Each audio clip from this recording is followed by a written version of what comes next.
Imaginez une organisation qui gère le destin footballistique de plus d'1 milliard d'Africains et dont les décisions les plus importantes se prennent sur un groupe WhatsApp. Imaginez un président qui ne sait même pas que le même arbitre a officié le match d'ouverture et la finale d'une compétition majeure. Imaginez un responsable de l'arbitrage qui avoue en direct sur Canal+ que ses propres arbitres pourraient être tentés d'aller se vendre au plus offrant. Non, ce n'est pas une fiction, c'est la réalité actuelle de la Confédération africaine de football.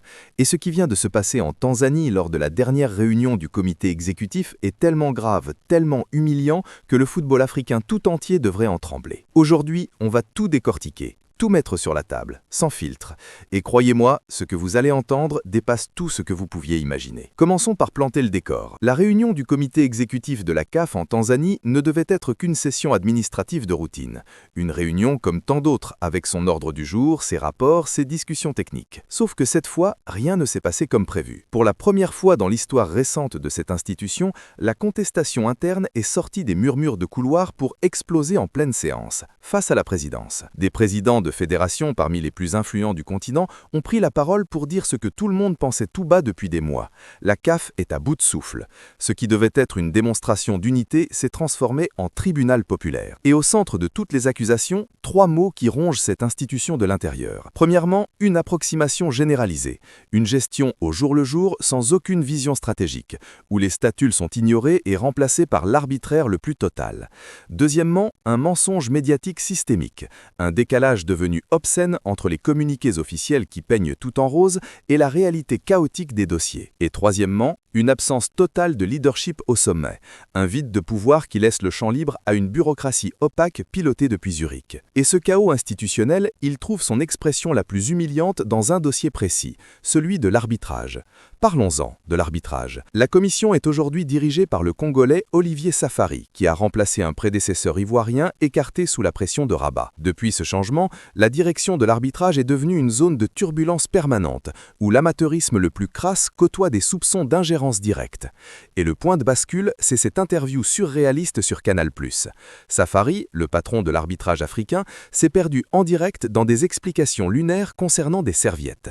Une sortie tellement gênante que les membres du comité exécutif eux-mêmes l'ont qualifiée d'humiliante pour l'institution. Mais attendez, ce n'est que la surface, parce que dans le détail, ce qui ressort est bien plus grave. Sur le dysfonctionnement de la VAR, Safari a explicitement avoué que la technologie ne marchait pas à certains moments clés du match entre le Maroc et la Tanzanie. Sur l'ingérence, il a admis être descendu personnellement au bord du terrain pendant un match de la CAN pour influencer l'arbitre, en exigeant des cartons jaunes contre les joueurs du Sénégal. Et le plus explosif, sur la vulnérabilité des arbitres, il a affirmé sans sourciller que sans salaire mensuel garanti, les arbitres pourraient être tentés d'aller voir ailleurs. Vous mesurez la gravité de cet aveu?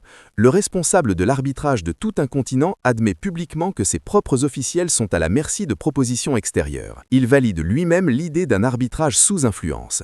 C'est une brèche béante ouverte à la corruption systémique prononcée par celui-là même qui est censé garantir l'intégrité du jeu. Et cette faillite technique et morale de l'arbitrage n'est finalement que le reflet d'un sommet de la pyramide totalement déconnecté. Ce qui nous amène directement à Patrice Motsepe, le président de la CAF, l'homme d'affaires sud-africain milliardaire dont le passage en Tanzanie a cristallisé toutes les frustrations. Motsepe est de plus en plus perçu comme un président de paille, un président d'image qui agit pour les intérêts de la FIFA plutôt que pour les intérêts du football africain. Et en Tanzanie, il a étalé devant tout le monde son ignorance des dossiers les plus élémentaires. Quand les membres du comité exécutif ont réalisé qu'ils ne savaient même pas que le même arbitre a officié le match d'ouverture et la finale d'une compétition majeure, la réaction a oscillé entre la stupéfaction et l'hilarité amère. Comment voulez-vous que des présidents de fédération respectent l'autorité d'un homme qui ne maîtrise pas les bases de ce qu'il est censé diriger? Et c'est exactement là que Samuel Eto'o entre en scène. La confrontation entre Eto'o et Motsepe a marqué une rupture nette et historique.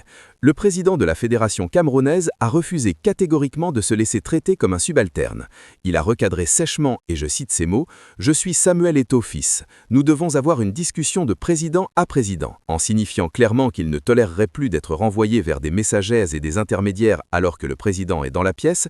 Eto'o n'a pas parlé pour lui. Il a porté la voix d'une rébellion collective qui couvait depuis des mois contre ce leadership de façade.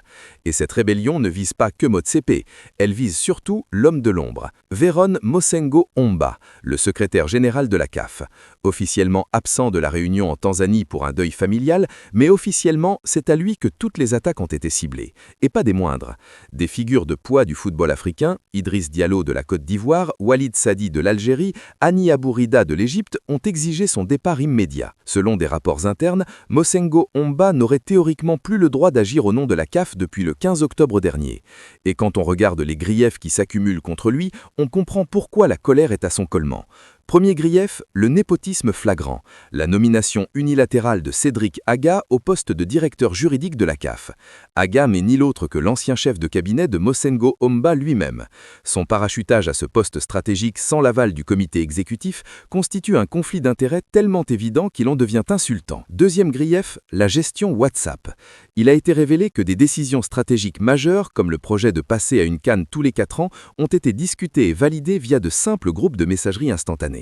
Les statuts, les procédures, le vote formel, tout cela balayé d'un revers de main au profit d'échanges informels sur un téléphone. Troisième grief, un climat de paranoïa installé au siège même de la CAF. Des réunions secrètes entre certains vice-présidents et le directeur juridique ont été rapportées, alimentant des soupçons d'espionnage interne et de manœuvres de déstabilisation. On ne parle plus d'une confédération sportive, on parle d'une officine de renseignement. Et le plus révoltant dans toute cette affaire, c'est le projet qui circule en coulisses.